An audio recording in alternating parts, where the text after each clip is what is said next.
Olá pessoal, Marcelo Alcântara aqui, passando para a gente bater um papo nessa apresentação sobre ajustando a PIP na SARA.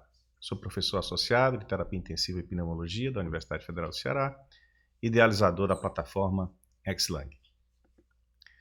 Bom, esse tema, como realizar a titulação da PIP, ele surge muito na nossa rede social, no Instagram, no Facebook, e a gente tem uma resposta que a gente tem repetido frequentemente.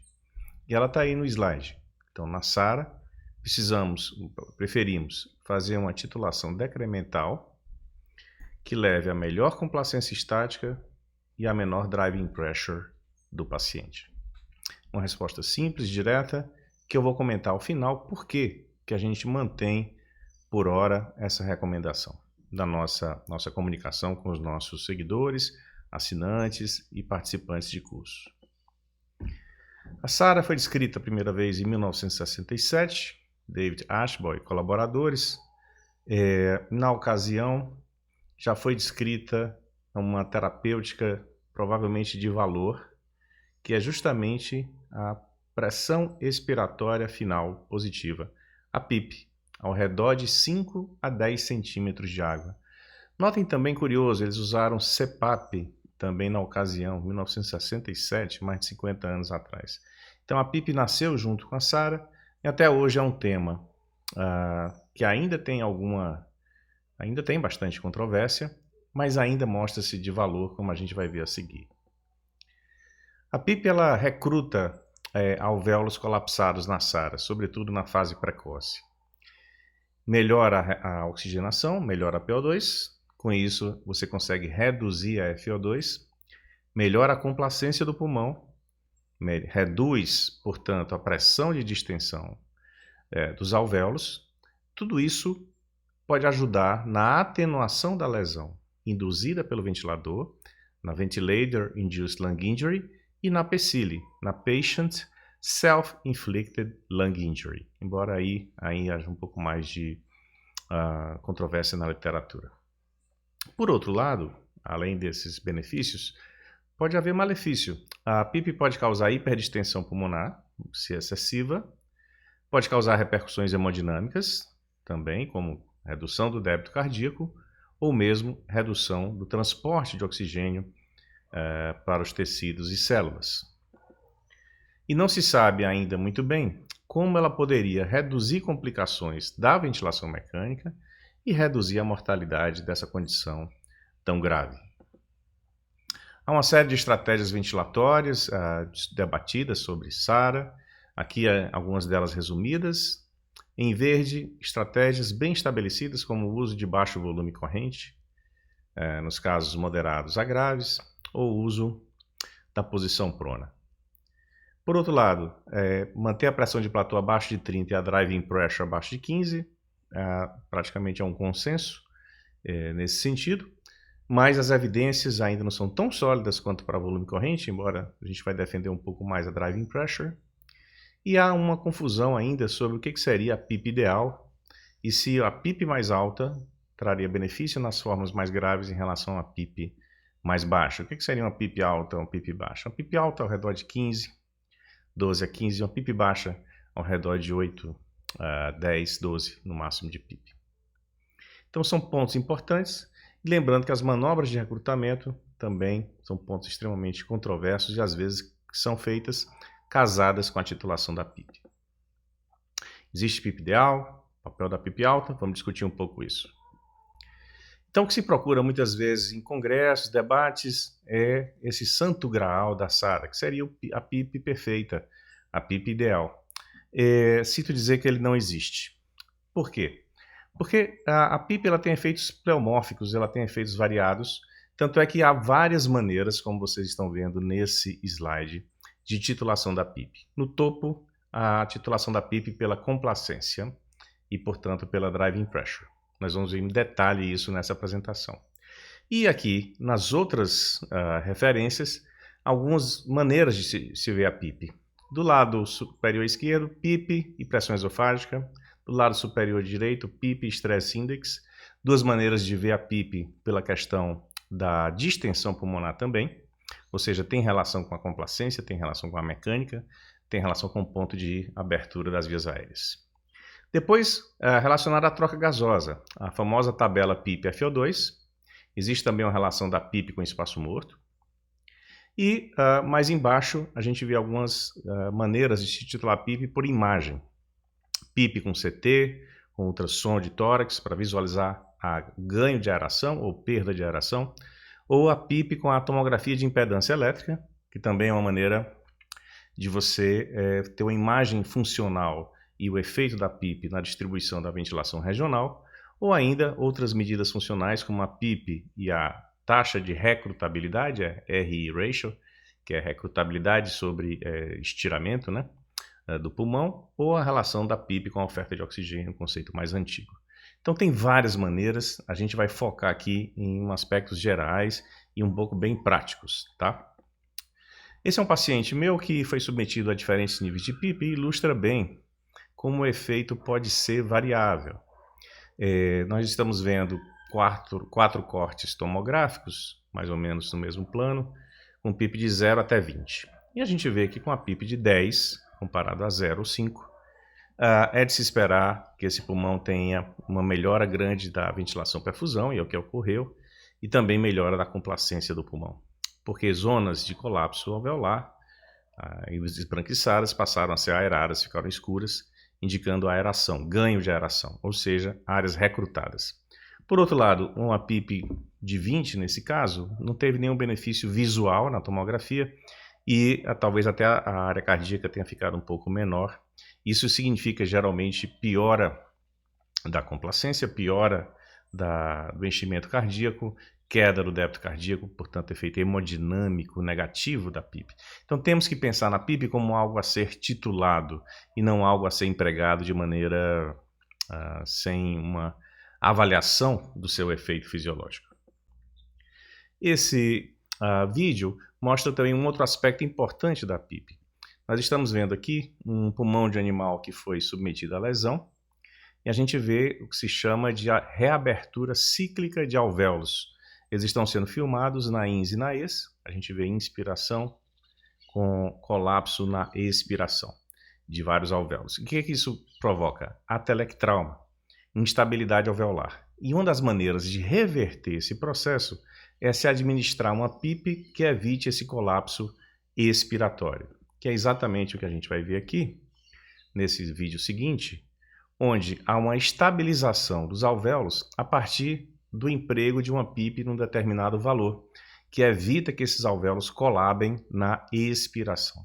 Então, esse é o papel essencial da PIP em evitar o atelectrauma, que é um dos componentes da VILI. É claro que esses alvéolos ficam mais estirados e sujeitam a um estresse maior a cada inspiração subsequente também. E há várias meta-análises comparando valores de PIP em estudos randomizados, valores com PIP baixo ou valores com PIP alto, em diferentes meta-análises, e duas delas aqui marcadas em verde. Houve benefício da PIP alta em relação à mortalidade hospitalar, né? Em pacientes com SARA, principalmente SARA moderada ou grave. Particularmente essa meta-análise viu esse benefício de forma mais marcante nesse subgrupo de pacientes, ou seja, com a relação PF abaixo de 200. Mas outros estudos não mostraram esse efeito, e o que se quer realmente é verificar o efeito da PIP nessa distensão do pulmão.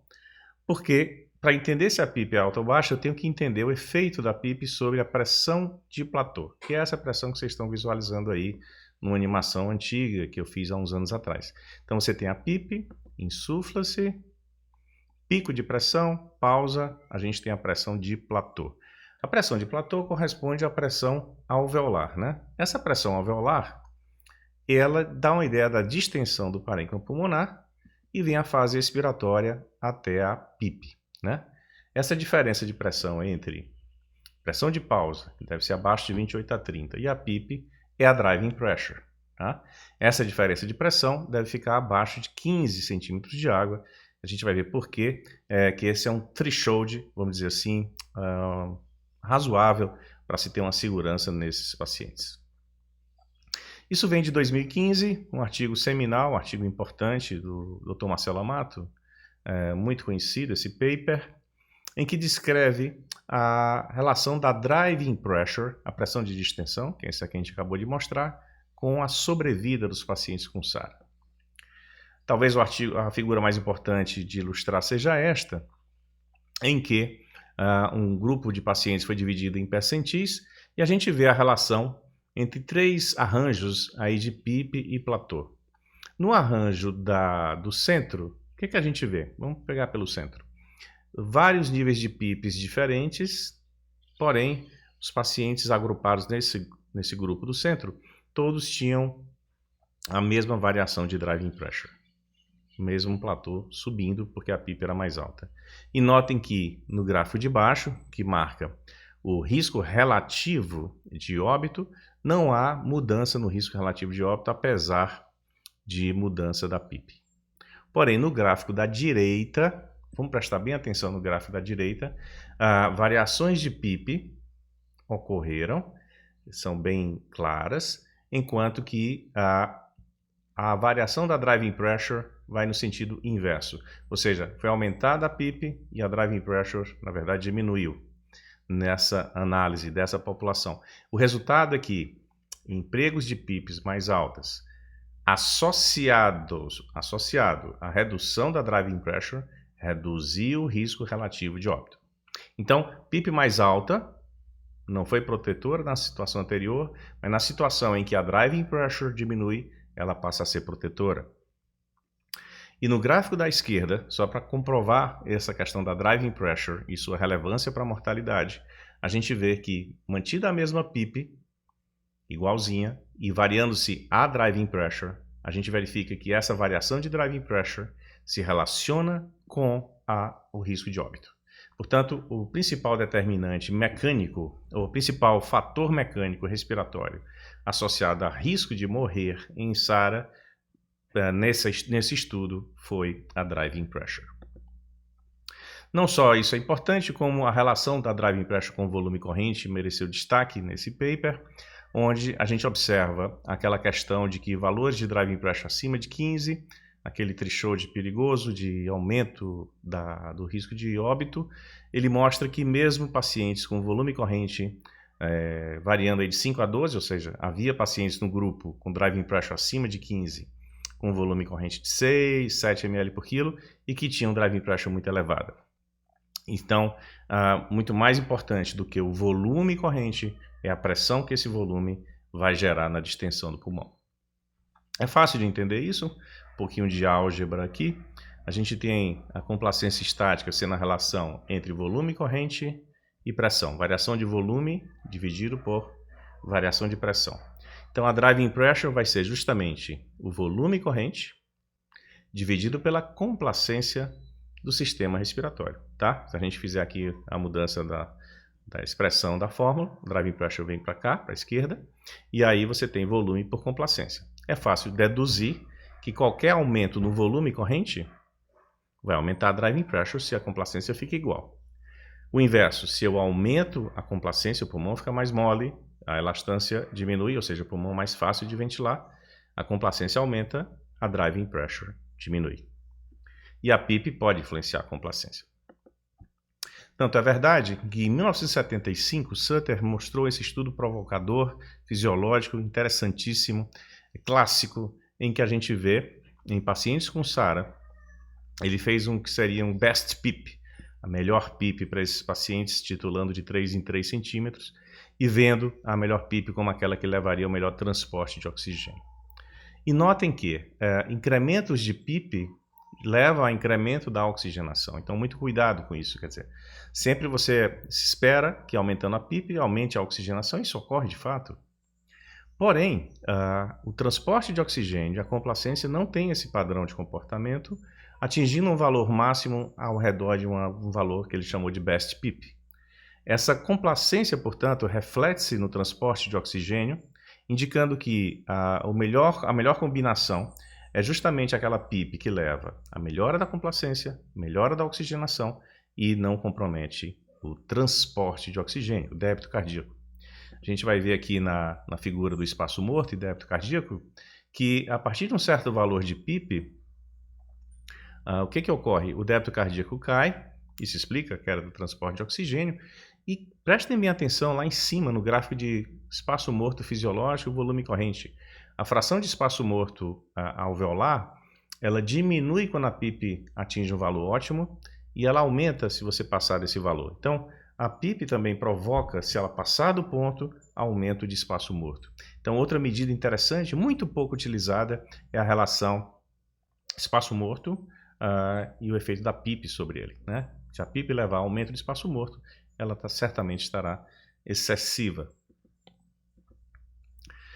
Temos mais recursos hoje em dia, claro, nós temos a tomografia de impedância elétrica, nós temos a possibilidade de visualizarmos à beira do leito a distribuição da ventilação pulmonar regional. Esse é um paciente meu com SARA, por pneumonia aspirativa, onde havia uma distribuição até heterogênea da ventilação no pulmão. Isso permitiu uma titulação da PIP à beira do leito, que foi otimizada pela tomografia de impedância elétrica, nesse caso em 20 centímetros de água, permitiu essa aeração pulmonar.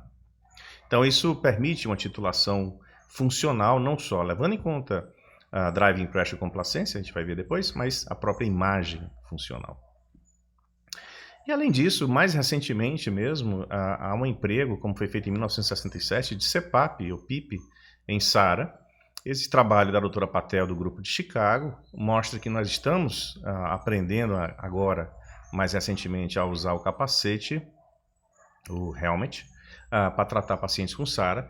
E, de fato, esse trabalho mostrou que com esse dispositivo é possível, em uma determinada população de pacientes, diminuir a taxa de intubação em relação à VNI convencional e ter uma sobrevida maior também, talvez pela possibilidade de aplicação de PIPs mais altas, ao redor de 10, 12, com menos pressão de distensão, que é esse outro ponto importante que tem a ver com a respiração espontânea, a PCILI.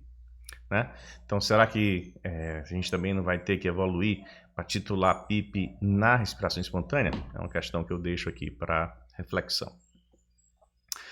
Esse é um caso nosso também para mostrar que durante muitos anos o que nós fizemos e ainda aqui e acolá a gente ainda vê no Brasil isso ser feito é fazer manobras de recrutamento. Manobra de recrutamento visa aerar unidades alveolares que estão colapsadas sem aeração nenhuma, para poder, a partir daí, titular a PIP e manter o pulmão aberto. Então, notem que nessa paciente com leptospirose e SARA, a PIP de 5 praticamente não resulta em abertura nenhuma de vias aéreas, as vias aéreas fecham-se, e após recrutamento, uma PIP de 25 foi necessária para manter esse pulmão aberto, né? E a paciente se beneficiou muito bem desse estudo com tomografia. Então, mostrando que, além da questão da imagem funcional, da imagem da mecânica, a tomografia também foi muito usada durante muitos anos, mas ela tem um problema de ser complicado de ser feita, não é possível ser feita à beira do leito, e o transporte do paciente exige uma logística bem complicada. Outro caso nosso, para mostrar que às vezes a tomografia mostra riscos relacionados à PIP. Esse paciente tinha sofrido afogamento, uma pneumonia grave secundária, e a gente vê que com a PIP de 20 não tem ganho substancial em relação a 5, ao contrário, formam-se zonas de pneumatoceles, cistos aéreos. Esse paciente, na verdade, pode evoluir até com barotrauma relacionado ao uso de PIP e manobras de recrutamento, que foi o caso. Um terceiro tipo de paciente, daí a gente vê fenótipos na tomografia, na SARA, um jovem, vítima de traumatismo crânioencefálico, também contusão pulmonar, ele praticamente não conseguia oxigenar, saturação 81% com FO2 de 100%, isso em modo PCV, um delta de pressão aqui de 30 centímetros de água, e vejam que ele não consegue aerar os pulmões, e somente com uma titulação de PIP, ou uma manobra de recrutamento, podemos chamar assim, não é máximo, submáximo, uma PIP de 25, uma pressão máxima de 45, ele começou a apresentar a abertura dessas unidades na tomografia, começou a saturar bem, e após algum tempo ele conseguiu realmente melhorar a sua relação VQ e aerar os pulmões, conseguindo depois titular essa PIP e mantê-la em 20 com os pulmões completamente otimizados quanto à sua abertura. Vejam a comparação com o raio-x da esquerda, onde a gente vê colapso alveolar e borramento do diafragma. Esse é um dos sinais, aliás, que eu chamo a atenção na prática. Se você se depara com isso na beira do leito, pense que esse paciente pode ter colapso, a telectasia de decúbito, né, que esses pacientes apresentam. Vejam a relação PF53 antes e com 20 de PIP após a titulação, depois do recrutamento, uma relação PF de 200.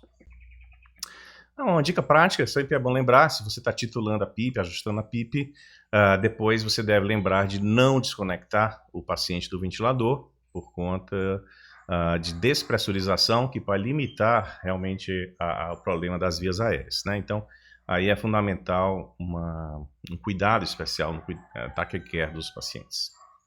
Então, todas as evidências apontavam para um sinal de efeitos mais positivos que negativos de manobra de recrutamento na SARA, ou seja, todos os cisnes se mostravam brancos, porém, a gente surgiu um cisne negro, que foi o estudo ART, o Alveolar Recruitment Trial. Por quê? Porque ele é um cisne negro, porque ele veio justamente mostrar o oposto do que se esperava com esse estudo. Trata-se de um estudo muito importante, um estudo brasileiro multicêntrico, internacional. A origem dele foi capitaneada pelo Dr. Alexandre De Biasi, de São Paulo, e basicamente um estudo randomizado que comparou o efeito da manobra de recrutamento, a PIP titulada, contra baixo PIP com relação à mortalidade de pacientes com SARA. O estudo abrangeu mais de 1.000 pacientes e desses pacientes eles foram submetidos a uma manobra de recrutamento bastante agressiva. Vejam que essa manobra de recrutamento durava 3 minutos e ela começava com PIP de 25 e ia até PIP de 35, com um delta de pressão de 15 centímetros de água acima dessa PIP, né? E depois era-se titulada a PIP depois dessa manobra. Mas essa manobra era o principal, digamos, impactante na randomização dos pacientes. E depois essa titulação da PIP. Mas vejam que, infelizmente, o resultado foi negativo. A mortalidade dos pacientes foi de 55% no grupo com manobra de recrutamento e 49% no grupo com baixo PIP. Então, a mortalidade muito elevada, tem várias explicações para isso. 3 pacientes apresentaram parada cardiorrespiratória na manobra. Barotrauma foi mais frequente também relacionado à manobra de recrutamento, assim como, isso é importante, a necessidade de iniciar drogas vasoativas por hipotensão, no caso, necessidade de vasopressor, por uma redução da PAM abaixo de 65 milímetros de mercúrio. E a mortalidade, como falamos, foi mais alta, com essa combinação de recrutamento agressivo máximo, mais titulação da PIP do que uma tabela de PIP baixa.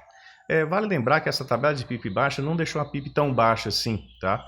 Então, esse é um dos comentários que se faz sobre esse trabalho.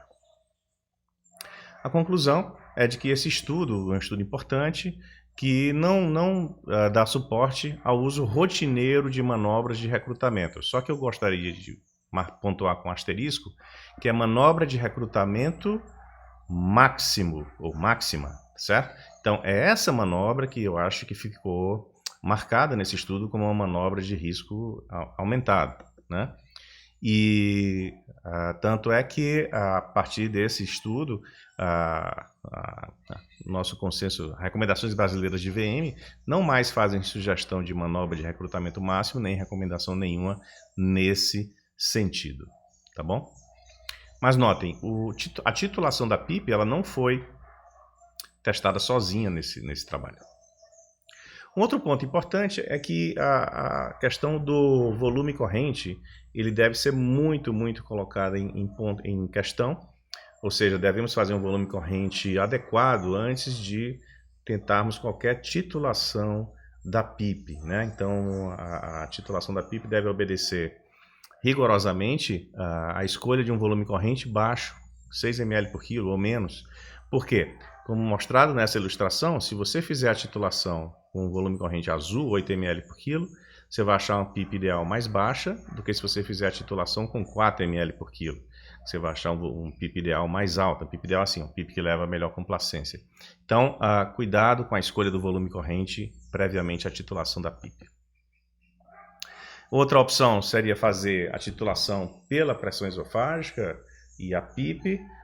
Isso foi tentado num artigo muito bem conduzido, o EPIVENT 2 Study, que tentou comparar a PIP guiada pela pressão esofágica, pressão transpulmonar, ou uma PIP empírica, uma tabela PIP-FO2 mais para uma PIP mais alta.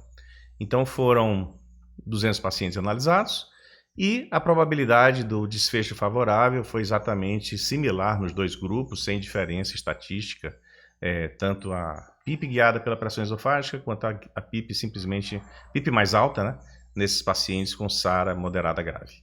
Tá? Então, paciente SARA moderada grave, a PIP mais alta poderia ser implementada sem necessidade de uma titulação mais precisa pela pressão esofágica. Esse também é um resultado tanto quanto decepcionante, digamos assim.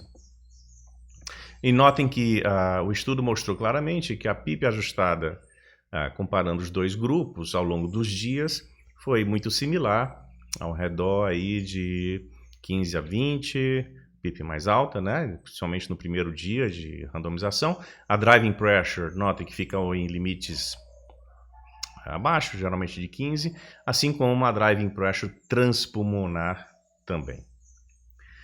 Mais recentemente mesmo, só para dar um temperinho, um gostinho aí de coisa nova no ar que está saindo, o estudo do colega Eduardo Costa e vários colaboradores importantes, incluindo Marcelo Amato, Laurent Brochard e outros, analisaram mais de 4.500 casos de pacientes ventilados em estudos prévios, tentando determinar que fatores mecânicos têm maior peso com relação a risco de óbito e quais daqueles componentes do mechanical power teria mais importância, mais implicação.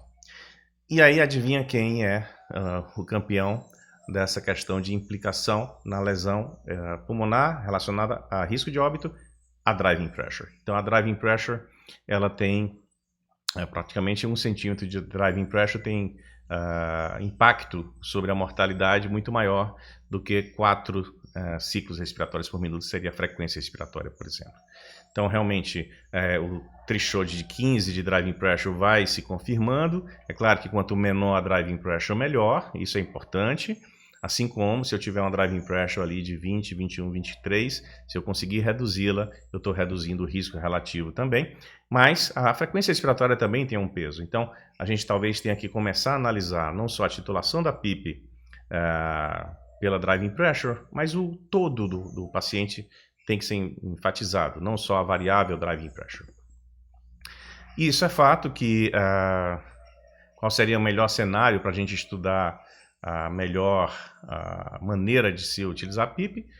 Bom, isso foi demonstrado, honestamente, em 1998, é um estudo também muito importante do grupo da UTI respiratória, das toras clínicas, novamente capitaneado pelo Dr. Marcelo Amato, em que mostrou que uma abordagem, eu diria multimodal, assim, uma abordagem de múltiplos fatores, em que a PIP foi ajustada pela curva pressão-volume, pelo ponto de inflexão inferior de abertura dos alvéolos, e foi ajustada em 16 em média num grupo, comparado a 6 no grupo controle, assim como o volume corrente mais baixo, 6 ml por quilo versus 12. Então esse estudo ele precedeu o ARDSNET, foi um estudo que marcou a literatura porque foi o primeiro estudo a mostrar que a ventilação protetora aumenta a sobrevida de pacientes com SARA. E esse aumento de sobrevida foi numa taxa, inclusive, bem maior do que no estudo do ARDSNET. Então, talvez a combinação de PIP titulada, volume corrente baixo e outros fatores, como a otimização da ventilação mecânica, inclusive a própria frequência respiratória, tenha relação com a proteção que o paciente possa receber e a própria titulação da PIP. Fato é que a recomendação geral, 2017, das sociedades, várias sociedades internacionais, é de que nós, à beira do leito, temos que personalizar a decisão para os nossos pacientes, tentar fazer uma medicina de precisão em que eu titule esses parâmetros ponto a ponto. Alguns recomendam, inclusive, por exemplo, uma monitorização mais rígida, mais assertiva da driving pressure ao longo do tempo, para identificar aqueles pacientes que têm um comportamento pior. Finalizando aqui essa apresentação, essa tabelinha mostra como eu faço na prática a titulação da PIP. Então eu fixo um volume corrente de 6 ml por quilo. Vamos supor que o paciente tem um peso ideal de 66 quilos. Então eu vou fixar 6 ml por quilo e vou começar uma titulação de PIP em 20 até 8, de maneira decremental, sem manobra de recrutamento máximo. Então a própria titulação da PIP já é uma manobra de algum recrutamento. E aí eu vou vendo a pressão de pausa, calculando a driving pressure, que é a pressão de pausa menos a PIP, e em paralelo medindo a complacência, a saturação de pulso e a PAM, né? Esse paciente com a PAM invasiva. E aí a gente vai encontrar aquela PIP que está a melhor complacência estática. Nesse caso aqui temos duas, 12 e 14 centímetros de água de PIP, que estão associadas à melhor complacência. E eu vou escolher aquela que dá também a melhor saturação entre essas duas. Então eu fico aí com a PIP ao redor de 14 centímetros de água nesse paciente, nesse momento. E nessa posição. Imaginar que é um paciente em supina, então se eu tiver que fazer isso em prona, eu vou ter que fazer no outro momento posteriormente. Por último, lembrar que na SARA a gente tem fases da doença e a fase em que a PIP vai ser melhor empregada, vai ter mais resultado, vai ser na fase da primeira semana de doença, onde tem mais edema, tem mais membranialina, tem mais colapso alveolar, o paciente está em bloqueio neuromuscular, maior a situação de baby lung, vamos dizer assim, no sentido do Dr. Gattinoni, e aqui a gente tem a melhor condição de empregar a PIP em valores mais altos, principalmente se o paciente tiver SARA moderada grave. Recomendaria que, se você não for fazer a titulação da PIP, escolher um valor aí entre 12 e 14 nos pacientes que tenham relação PO2-FO2 abaixo de 150. Então, algumas recomendações aí finais. Eu costumo questionar 4 pontos antes de fechar a titulação da PIP. Primeiro, a relação PF está abaixo de 150? É fase precoce de doença? Está nas primeiras 48, 72 horas? Sim ou não? Verificar se tem colapso alveolar evidente, seja na TC, no ultrassom, no raio-x de tórax. Bom olhar bem esse exame. E aí, se você tiver acessível, tomografia de impedância elétrica, tentar ver sinais de colapso, sinais de heterogeneidade de pulmão. Verificar se tem resposta favorável previamente à PIP, ver se a PO2 melhorou com a elevação da PIP, ver se a PCO2 também não piorou, porque às vezes a PCO2 aumentando indica que a PIP está excessiva. A própria driving pressure em relação à PIP, se você pode comparar, tinha PIP de 5, agora está com 12, a driving pressure baixou ou não? Se ela baixou, isso indica responsividade à PIP. E questão de corpo pulmonar agudo ou choque, importante ver se o paciente não tem hipertensão pulmonar, porque nesses casos você pode agravar um corpo pulmonar agudo, você pode agravar um choque se você usar PIP excessiva. Quer dizer, se você responde sim a todas essas questões aí, significa que esse paciente vai provavelmente fazer uma titulação da PIP e você vai escolher aquela que resulta na menor driving pressure, portanto, melhor complacência do sistema respiratório, claro, sempre com volume corrente menor ou igual a 6 ml por quilo, tá bem? É isso aí, muito obrigado.